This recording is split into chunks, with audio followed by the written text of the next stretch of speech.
Welcome to The Cap, where we are here to speak with college reps and other professionals in the field of college admissions to help answer all your questions and guide you through every step of the process.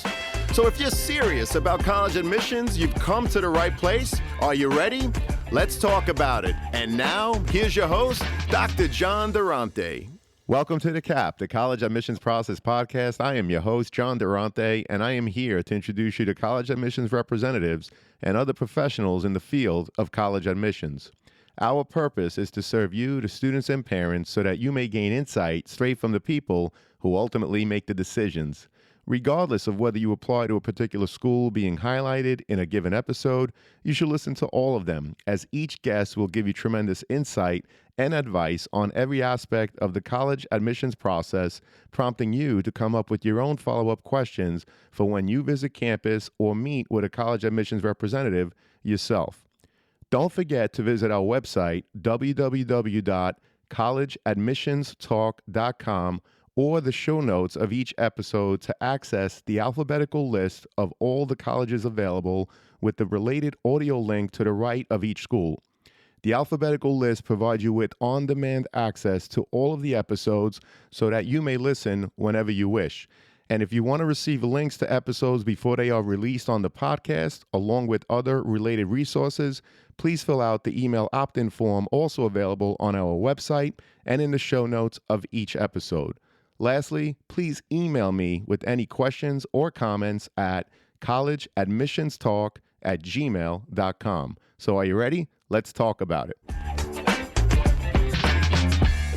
Welcome to The Cap, the College Admissions Process Podcast. I am your host, John Durante, and it gives me great pleasure to introduce to you today Michael Cameron, who's the Director of Admissions at the Rhode Island School of Design, also known as RISD. Michael, thank you so much for being here today. We truly appreciate it. How are you? I'm doing well. Thanks so much, John. Very happy to be here and share the good word of RISD. Well, we are very happy to have you, and we're looking forward to hearing about all the great things that RISD has to offer. So let me start, Michael, by asking you, when you think of RISD, what are the three words that come to mind in terms of the school's culture, and can you explain why? Absolutely. It's always a tricky task to sum up any college in three words, but I did some reflecting on that. And I think if I would narrow it down to those three, I would start with one, experimental. Experimental is very much a part of the student experience here in certain ways. And that starts even with your first year in what we call experimental and foundation studies. And so really, students here are they're challenged to shift their entire perception of process, what it means to make, to be a maker, to creative problem solve, and you'll experience that throughout your entire time at RISD. I think one of the someone said to me once, RISD is not a finishing school or not a portfolio school. And so what we mean by that is that you don't really come here to just button up a perfect polished portfolio and then use that to get a job on the other side. Of course, that is part of the process of being a student, but what's more important here is discovering who you are as an artist. And so it takes a lot of experimentation to get to that point. I would also say the second word would be critical. And that is because critique is a huge part of being an artist and certainly being a student. Because in critique, which is one of the most, I would say, emotionally challenging experiences, because you're defending your creative choices. Oftentimes you're sharing so much of what went into your making, sometimes very personal.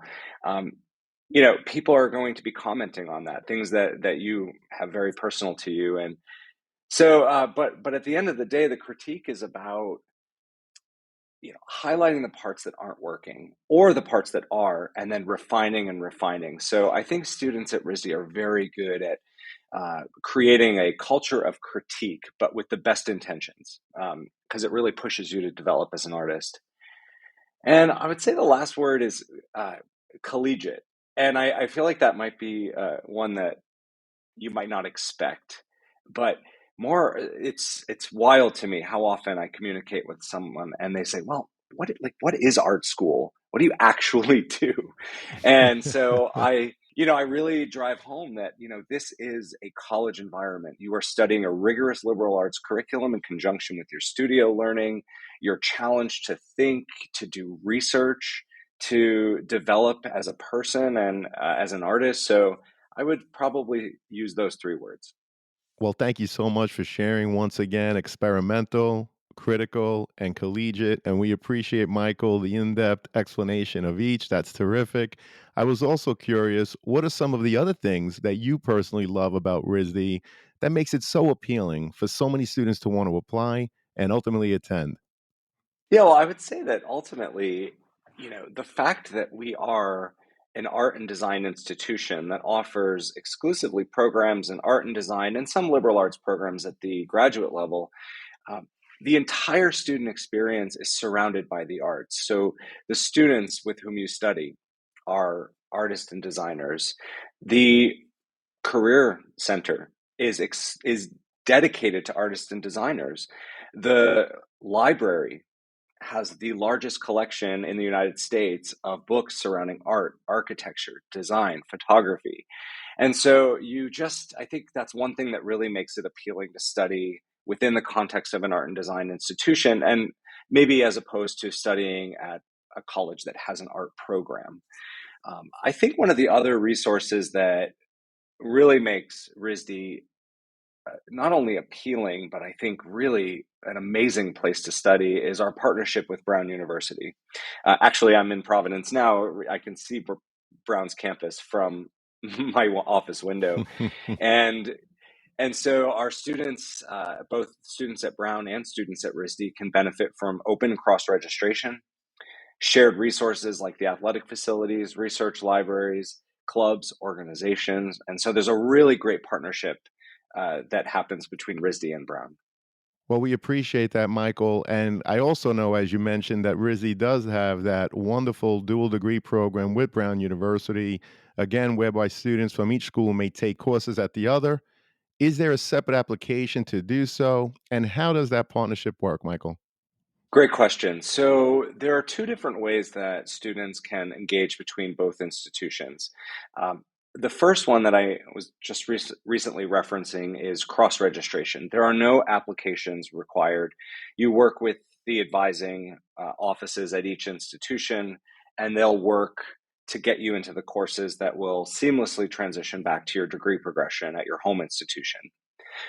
As you mentioned, we also have a dual degree program that is a program that students must apply to at the time of freshman admission. So I think it's important to note that you can't transfer into this program. You'll utilize the common application, which both Brown and RISD use. And within our supplemental questions, it'll ask you if you're interested in being considered for the Brown RISD dual degree. You'll select yes, and then it will prompt you to submit one additional written essay that talks about why that program makes sense for you. And so we're actually at a point right now where Brown and RISD are starting to communicate with each other to see who applied to both institutions, who applied to the dual degree, and who are most competitive for admission. And so those students will then go through another round of selection and be admitted directly into that program. Well, it must be terrific to have yet another highly academic school right in your backyard. I'm sure that that adds a lot to the social life, which leads me to my next question, Michael. What can you tell us about the social life at RISD? Many students, of course, want to hear about the social opportunities on and off campus. So, whatever insight that you can share would be greatly appreciated.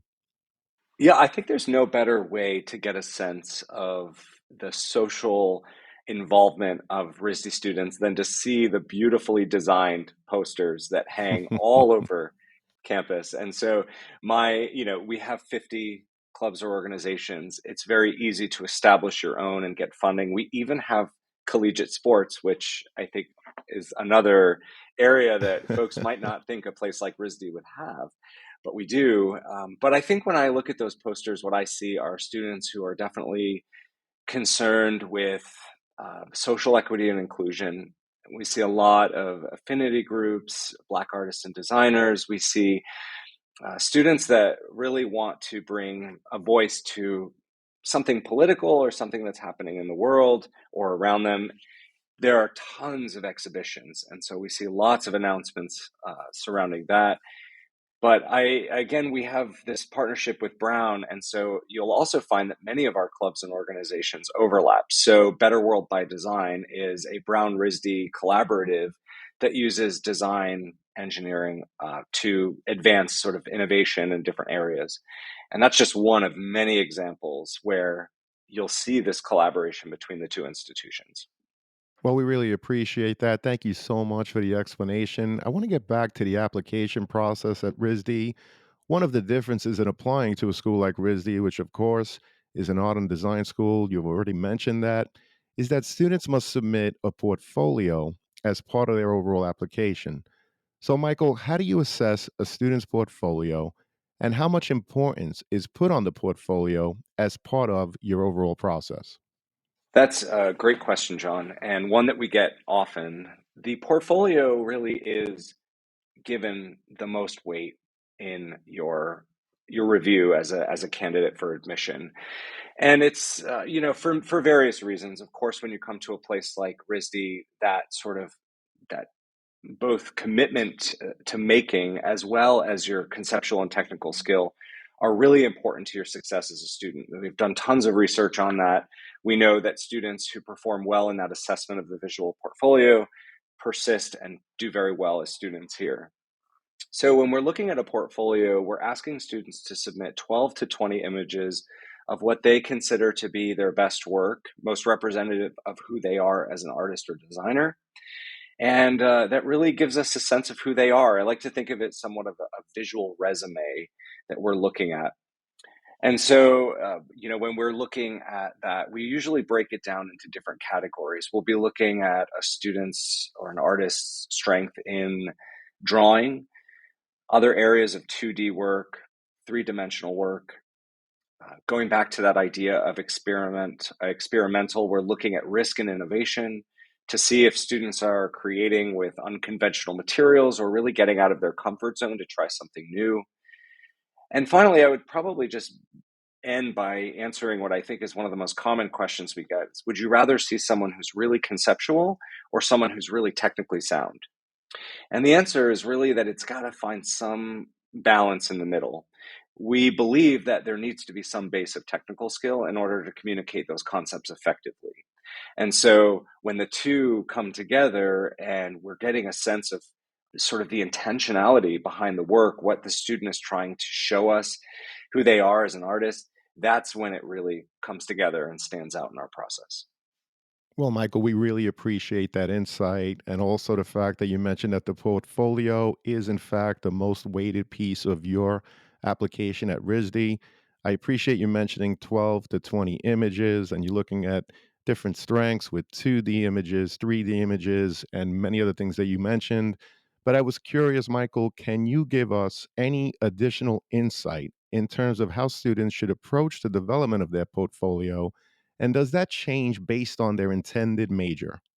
Great question. So when we're looking at the development of a portfolio, ultimately, I think it's helpful for first year applicants to know that when we're reviewing your portfolio, we're really looking at it in the context of entering your entire first year of study, which we call experimental and foundation studies. It's a full year of studio-based learning that's not specific to a major. And even though we do ask students to let us know what major they might choose, they're not bound to that. You'll ultimately declare a major at the end of your first year. And interestingly, 75% of applicants will declare a major different from that which they included in their application. And that's largely due to experimental and foundation studies, which open students to so many different areas of art and design. So when a student's developing their portfolio, the first thing that I would recommend is really dig deep into personal reflection. What influence do you want to have with your art? And or what is, what area of art is most compelling to you? So just make sure that the work that you include in your portfolio speaks to that. We want to see those nuanced perspectives, the things that really excite you and the things that drive you to make. And so I understand that we may have applicants that are interested in photography, and we might have applicants that are interested in architecture, where their portfolio might start to develop a more a greater focus than what you might find from somebody who maybe is interested in painting or illustration. And there's nothing wrong with that. We certainly welcome that. And many of those applicants are successful with their portfolios in our review process. But what I really encourage is, let us get to know who you are. You want to stand out with your portfolio just as much as you want to stand out with the rest of your application. And so if you find that as you're curating your 12 to 20 images, you largely have assignments that you were given in school, and maybe they speak to who you are because you had some creative freedom to tailor them more personally, but maybe you reflect on those and say, maybe this just isn't entirely what I want to do with art and design. So go try to recreate those using a different type of material. If your portfolio is exclusively photo based, how can you then push the boundary of what it means to be a photographer? Can you transfer photographs, project light through them, project them in space, add sound, and see if you can create a different experience for your viewer through your work? Sometimes those experimental pieces in the portfolio that maybe aren't the most technically sound, but show us that this artist is really thinking differently and willing to take risks, goes a long way. So again, I think I'm kind of going off on a bit of a tangent here, but as you're starting your portfolio, again, self-reflection. Look at your sketchbook. If you don't have a sketchbook, please grab one, draw, write, reflect on that, and start to develop those trends and make sure that the work that you ultimately select gives us insight into who you are. Well, Michael, those are tremendous pieces of advice and great insight for any student that is looking to develop a portfolio and apply to RISD. We really appreciate that. And I want you to know that I always put the Office of Undergraduate Admissions in the podcast episode show notes. If there are any other links that you want to include and make available to the students and their parents, just send them to me. And of course, they'll be available in the show notes. Thank you so much for that, Michael. We really appreciate it. I was also curious, going back to your overall process, with the increase in schools going test optional and the ease with which to apply to multiple schools, thanks to things like the Common App, schools are receiving far more applications than ever before.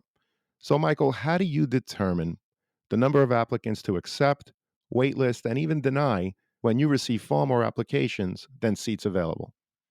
Yeah, it is. I will say it is one of the most challenging parts of the work that we do. It's also one of the most rewarding. Such an honor to share in the story of so many applicants. And to your point, I think I was just reading an article that the Common App saw a 20% increase in activity this year in college applications Yes. submitted. And RISD is certainly no different. We actually had a 33% increase in applications this year, which Wow. is remarkable and further made it challenging to identify those that are what we consider to be the best fit. So I would say that, we know that we've already mentioned the portfolio carries significant weight, and that really is one of the areas that we'll pay the most attention to. But the reality is, just looking at the strength of portfolios alone, we could fill our class 3 times over. And so it's really goes back to that H word that I know nobody loves to hear, which is holistic.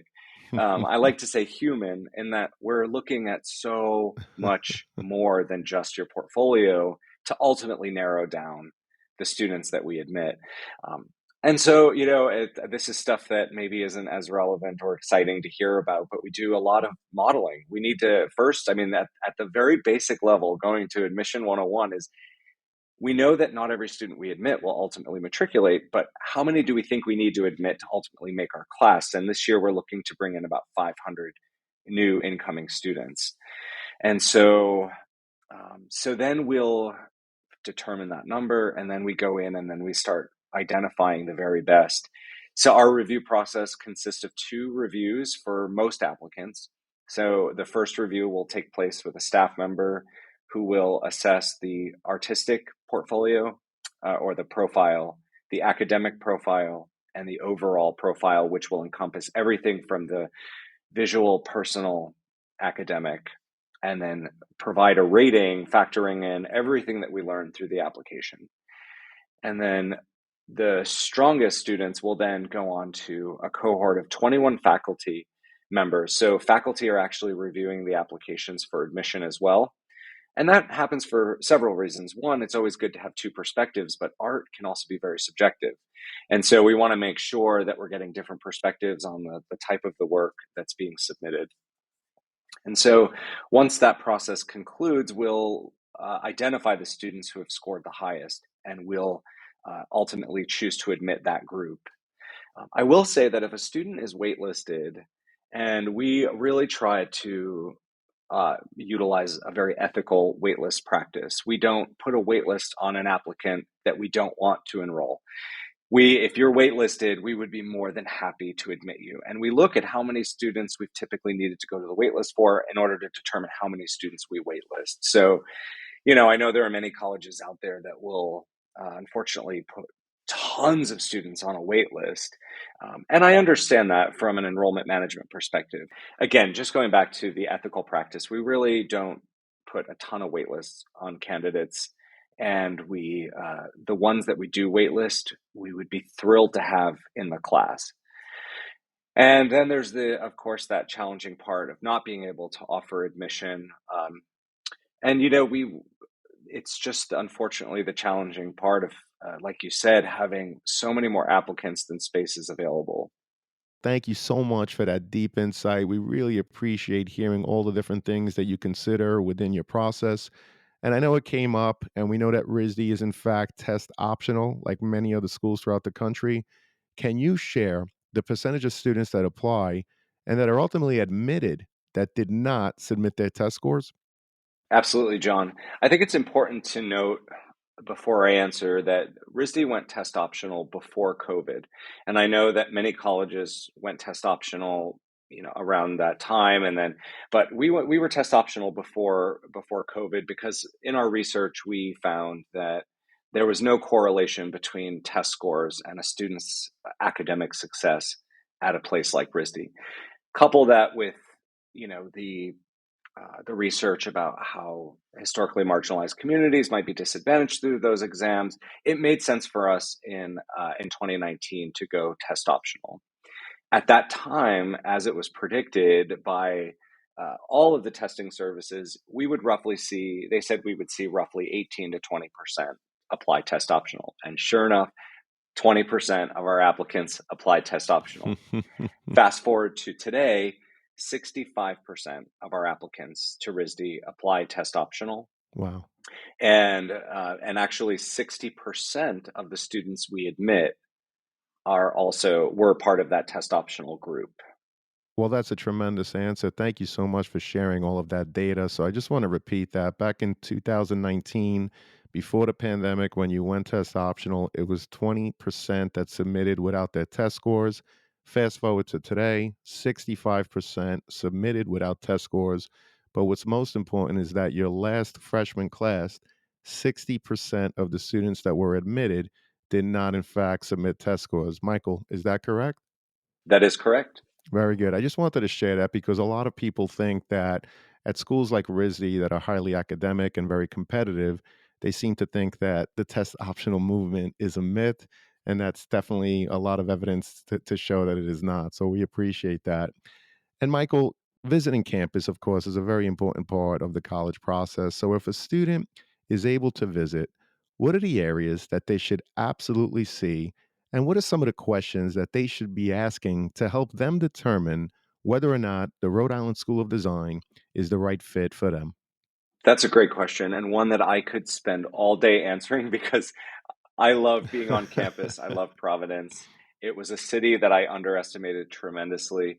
So if someone is fortunate enough to have the resources to get here and visit campus, if you enroll in a campus tour, you're going to see some of the landmarks or the locations that I'm going to mention now. But even if you're not on a tour and you happen to be around the RISD area, I highly recommending the Nature Lab, which is on campus, the Edna Lawrence Nature Lab. It is a living history museum that is an amazing resource for artists, designers, and it's just one of the coolest places. I absolutely love it. It's also RISD is also the only art and design institution to receive a grant from the National Science Foundation that supports the work of the Nature Lab. So highly recommend it.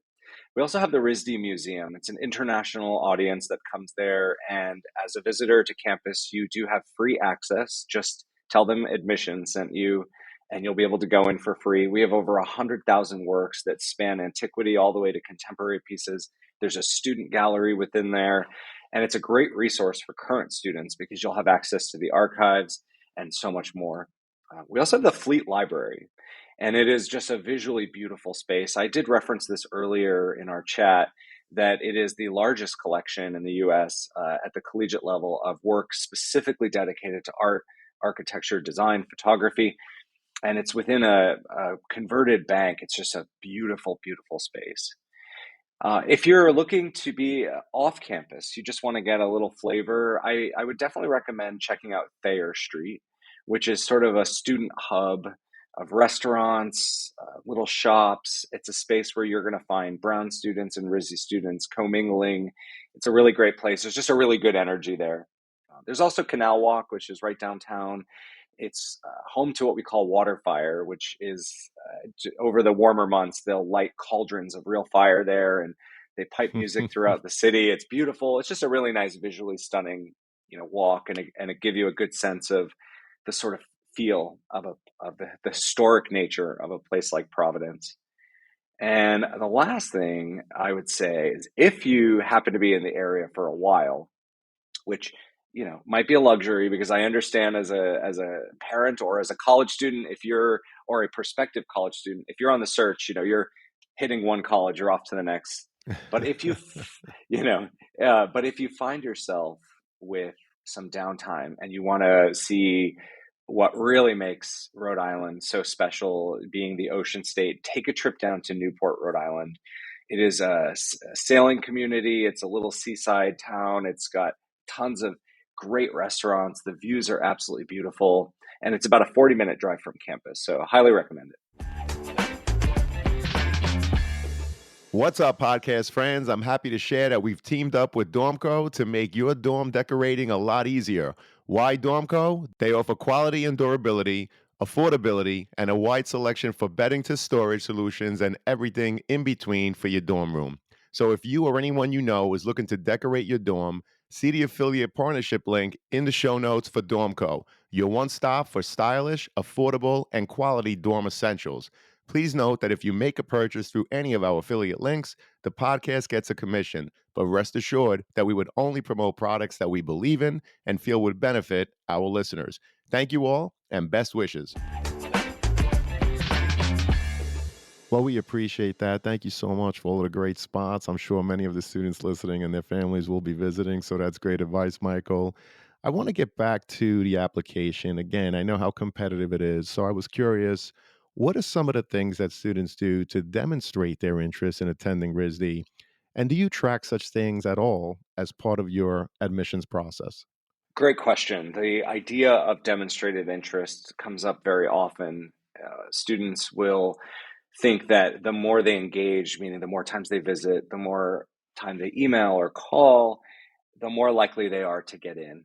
We do not track demonstrated interest at RISD, and so your ability to get here is wonderful, and we want to welcome you, and we want you to get the flavor of RISD and really determine for yourself that it's a good fit for you.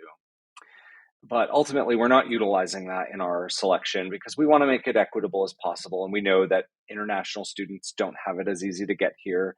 Students anywhere might not have the resources to get here. And so it's not really something that we're looking at. I think where students can really demonstrate interest and stand out in our process is really just by showing us that you are innately a maker. You'd be better served to just keep making, developing your ideas and your art and pushing that further. That to us is what identifies a really great fit for a place like RISD, because you will be making 2/3 of your curriculum will be in the studio. And we really want students who know that being an artist or designer is really what they want to do. And so we're really trying to identify that. I will go, if you'll permit me, I just want to talk a little bit more Sure. about pre-college programs, because there are many pre-college programs out there, including RISD offers a 6-week residential program. We also offer online programming as well for high school students. And we often get the question of, what are my chances of getting in if I attend those? Am I going to be more competitive?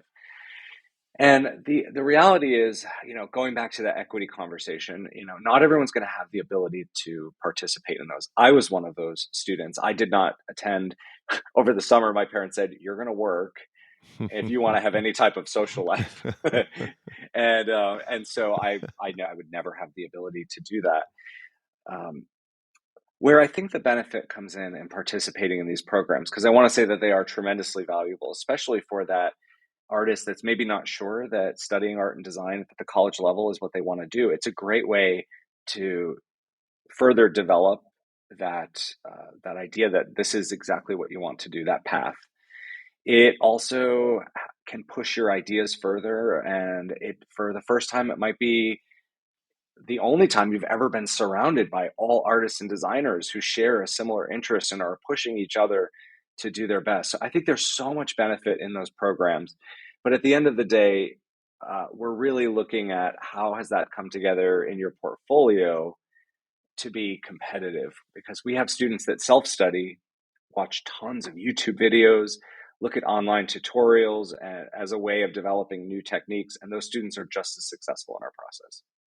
Well, we appreciate that, Michael. Thank you so much. And I wanted to also ask very simply, what are the different ways a student may apply to RISD? And is there a benefit to applying one way over the other? So applicants will have the ability to choose two different rounds, we call them, when they're applying for admission. And now at this point, I'm really specifically just talking about first year admission right out of high school. And so we do offer an early decision program.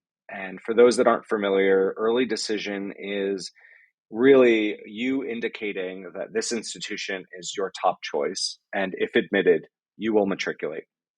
You'll withdraw any applications that you may have submitted otherwise, and you'll attend. And so 10% of our total applicant pool come through the early decision round. 90% of our applicants apply through regular decision. And why that is, I think a lot of it has to do with portfolio development. You'll have more time to develop work to then submit in your portfolio. But those students who apply early have known for a while that RISD is their top choice. They've been developing their portfolio, and they've been aiming towards that November 1st deadline. And so we admit about 26%. Oh, this past cycle, hot off the press, this past class, 26% of our students were admitted. And that represents also similarly about I think it was like 28% of the total incoming class. And so if you look at other institutions and the percent that they admit in the early decision round, it's a pretty small number comparatively. It's not a huge number, but it does, again, make up roughly anywhere between 25% to a third of the incoming class. Early action is not a round that we offer at RISD, but just for the sake of clarifying the difference between early decision and early action. Early decision, again, as we mentioned, is a binding commitment to attend. So you get in, you submit your deposit, or you confirm your intent to enroll, and then you get to sit back and focus on your senior year. Early action allows you to apply early, get a decision early, but you still often have until that May 1 deposit deadline to make a decision about whether or not you wish to matriculate. Again, we don't offer that at RISD, but just wanted to clarify. The other round that we offer of the two that we have at RISD is regular decision. And again, 90% of our applicants will come through the regular decision round. Students will apply around January 15th, and then they'll be notified of their decision in the middle of March. We're targeting a March 16th or 17th decision release date this year, and then students will have until May 1 to ultimately confirm their intent to enroll by submitting that enrollment deposit. I think the benefit of applying early decision is, certainly that you're being considered in a smaller pool of candidates. But I can say very, very confidently that we don't go into our early decision review process to admit a certain percentage of the class. We admit the students who are competitive. That number of admits will change year to year depending on how strong the applicant pool is. So we're not going to dip in quality in any way just to say, all right, let's lock in 25% of our class. The reality is we're going to see 90% of our applicants coming in on the other side who are going to be very strong candidates as well. So our goal is always to identify those that are the best fit. So if you know you want to attend RISD and maybe you wish to apply, you wish you could apply early decision, but you don't feel ready, that's totally fine. Wait till regular decision, take more time on your portfolio. And if anybody's concerned about finances, because I think this is also one of the biggest critiques of early decision, is that if you commit yourself to attend, but you don't know what your financial aid package is, what does that do for you? And that becomes a problematic situation. We're not in the business of putting anyone in insurmountable debt. And so ultimately, if somebody applies early decision and they work with our student financial services department and they just ultimately decide at the end that it's not financially possible, we will release them from that binding commitment to attend. Understood. And thank you for that tremendous overview. We really appreciate it. And Michael, I know we spent a lot of time talking about the portfolio. Obviously, the college essay is another piece of the overall application. What are some examples of college essays that left an impression on you? And what advice would you share with prospective students in terms of what to think about as they sit down getting ready to write their essays? This is a great topic, John, one that comes up all the time. It's what we often see in the New York Times. What are the essays that got me in? Or, everyone stresses about what to write. How do I stand out? And so the first piece of advice that I would give to any applicant is try your best not to overthink it and to emulate what's already been done. This is your open spot, perhaps the number one most influential part of your application where you have the control to tell more of your story. So, what part of your story do you want to communicate to a college or university that we're not getting from the rest of your application? It does not have to be a topic that is so unique that it stands out for that reason. It doesn't have to be the heartstring story that tells of something in your past that's going to move someone, whether that's, in whatever emotion that is trying to evoke. It's really just a space for you to build onto your story. And so try not to overthink it and make sure that you're giving us something that we're not getting in another part of your application. If you'll give me a moment, I can kind of give an example of what I mean by this. And so when someone is applying to a place like RISD, or let's just switch it and say you're applying to a music conservatory school, wherever it might be, these are very specialized institutions. We have specialized programs. Number one, you're applying, and so we know that you are in some way an artist or designer or a musician. And then we go on to look at your transcript and we see that you've been involved and you've gone through the highest level of art offerings that are available at your school. And then we look at your clubs and organizations and we see that you're involved in an art club, you do an after school program, you teach underserved students in the community painting, and you're doing really remarkable things with art and design. We read a letter of recommendation from a counselor or even an art teacher that says, this is one of the greatest artists that we have in our community, and they're so dedicated. Um, and then you take your essay and you write about how art and design is a part of who you are and that you've been drawing ever since you were 3. In my opinion, that is a missed opportunity because every other part of that application is telling the story of that applicant as an artist or designer. So you want to be thinking about all those pieces and again, use that to bolster your story. What are you trying to communicate that we're not getting from everything else? So is it that you want to convey something about your leadership? Is it that you're service oriented or you're very passionate about a certain cause? And maybe that's come out in your art and design, but maybe talk more about where that interest came from and how you are continually motivated by something of that nature. I'm kind of going off on a bit of a ramble here, but I think I hope my point is coming across, that you want to be strategic in what you share, and it does not have to be ultimately, you know, very profound or different. Some of the greatest essays I've read are very simple topics. I'm happy to share one of those if you'd like, and it was actually about a Krispy Kreme donut. And and so this or applicant loved Krispy Kreme donuts. It was just something they loved, and they always talked about the joy of watching them come down the conveyor belt. And what she wrote about is that ever so often you would see one that just the shape was off, it was misformed, or it just didn't come out right, and would ultimately get discarded in the back. And she asked one of the workers there to have that particular donut, and her entire essay was just about how it tasted exactly the same, and that at the end of the day, like, even things that don't conform or look can have a lot of beauty and taste just as good. And it was far more eloquent and articulate than I'm making it sound right now. But it wasn't, in my opinion, it was just a really beautiful way of saying that, sometimes the differences are the same or just as beautiful. And so that was a great example of how someone took a topic that, I don't know, it was just a really great essay. I still think about it today. Well, Michael, that was a very thoughtful answer with tremendous advice and great insight. And it talks to, as you said, making sure that each part of the application builds on the next. Don't just repeat what are already in other parts of the essay. A simple story about Krispy Kreme donuts. And I don't know how many years ago you read that essay, but it's still very close to your memory. So I think that's a phenomenal example. And again, thank you for the advice and insight. We really appreciate it. This has been a tremendous conversation, Michael. Unfortunately, it leads us to the last question, which is, what are your top three pieces of advice that you would provide a student and their parents getting ready for the college admissions process?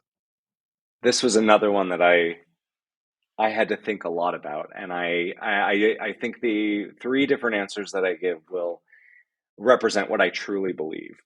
The first advice is just very basic. You'll hear it from everyone. Just stay organized and stay calm.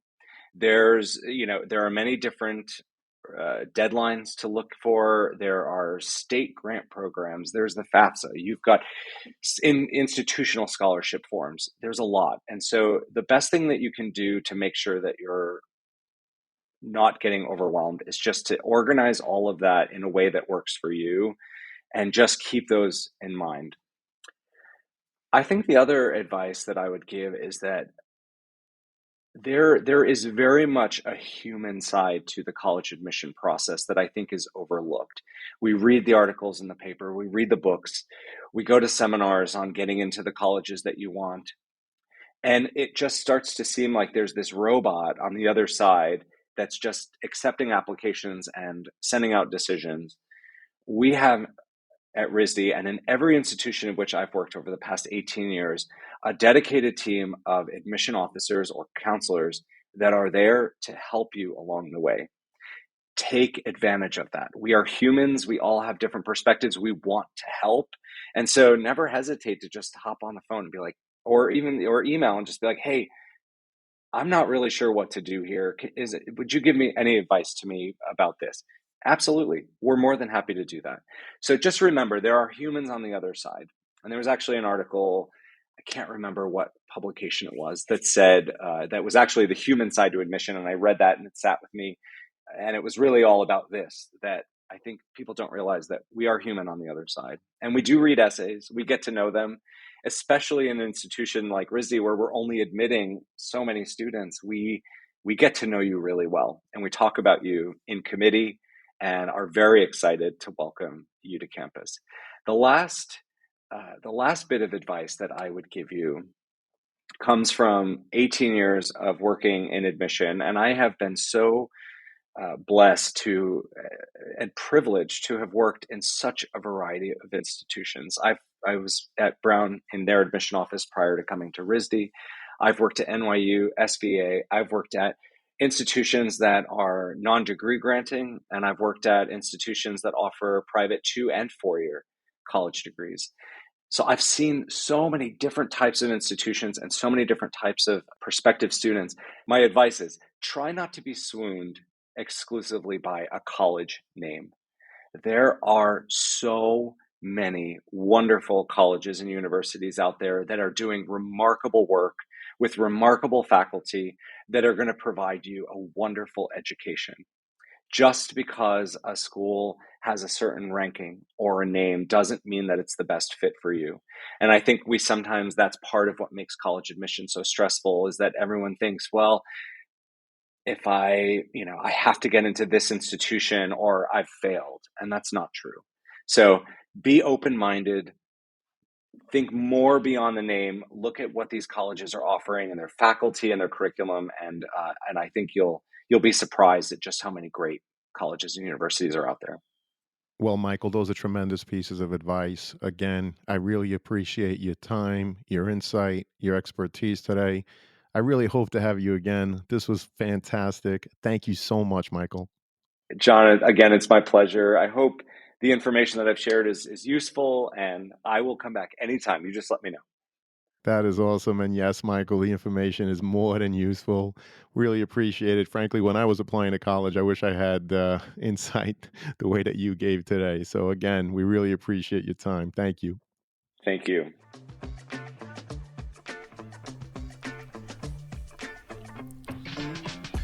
Thank you for joining us on this episode of the CAP, the College Admissions Process Podcast. We hope you enjoyed the show. If you did, please don't forget to tell a friend and follow us on Facebook, Instagram, Twitter, and wherever you listen to your podcasts. I am your host, John Durante, and I look forward to seeing you on the next episode of the CAP. What's up, podcast friends? I'm happy to announce that we've teamed up with some fantastic affiliate partners to further enhance your overall college journey. So do you or someone you know needs stylish dorm decor, trendy college apparel, or top-notch test prep? Whether it's creating a cozy home away from home, flaunting the latest in college apparel, or securing top-notch test prep help, we've got you covered. Check out our affiliate links in the show notes within each of these categories, which we believe will help you, our listeners. Please note that if you make a purchase through any of our affiliate links, the podcast does get a small commission. But rest assured that we would only promote products that we believe in and feel would benefit you, our listeners. So check out the links in the show notes and share with anyone you think may benefit. Thank you all, and best wishes.